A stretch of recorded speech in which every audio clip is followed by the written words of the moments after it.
It's an absolute pleasure to meet you. Nice to meet you. A lot of my friends actually hate me that I'm meeting you right now because they are very jealous. They're not good friends. That's true.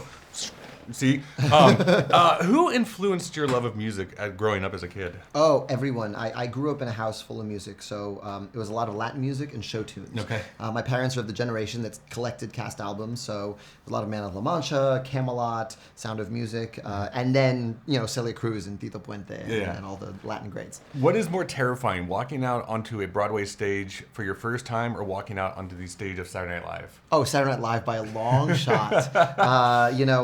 By the time you've gotten to a Broadway stage, you've been rehearsing for 6 weeks. You get a week on Saturday Night Live, and you have a monologue that you ripped up and wrote from scratch the night before. Sure. So yeah, that's the scariest. The music in this is absolutely beautiful. Thank you. Can you see this show on a Broadway stage? Could you see that? It would have.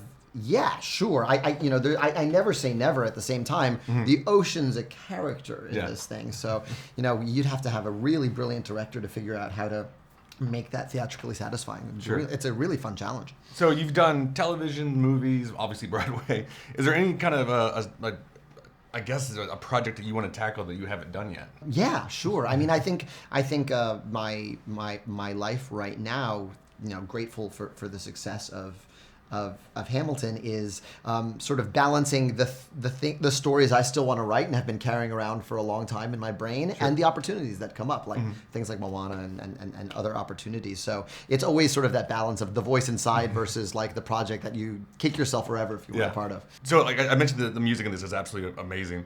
For you, what was the hardest one to get down on paper, and what one just kind of came to you and said, "This is it"?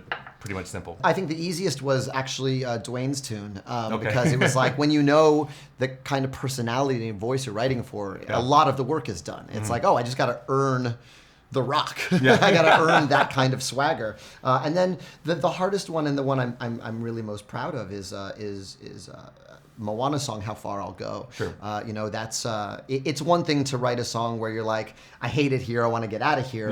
It's another thing to write a song, I love it here, and yet a part of me still wants to get out of here. And that's even scarier because what's wrong? Is there something wrong with me? And I think that's infinitely more relatable. And so that was a tough needle to thread. One of my favorite songs in the film is actually with Jermaine Clement, because I'm a huge Fly the Conchords fan. Yes. So did you guys collaborate on that one, or because it feels very Concordy, I guess? Well, it feels very Concordy because I'm a super Flight of the Conchords. I'm in a hip hop group that we actually opened for Flight of the Conchords at the Aspen Comedy Festival in 2003. So I knew those guys even before the show, and their David Bowie tribute is one of my favorite things. So I was like, I get to go full Bowie when I write Tamatoa, and that's what I did. I knew that Jermaine could do that effortlessly, and so that's what I wrote towards. One of my last questions, and I love to ask everybody this question because I think it tells a lot about a person. What is your go-to karaoke song? Total Eclipse of the Heart. 7 minutes. I get to go everywhere in the world. Absolute pleasure. Thank you so much.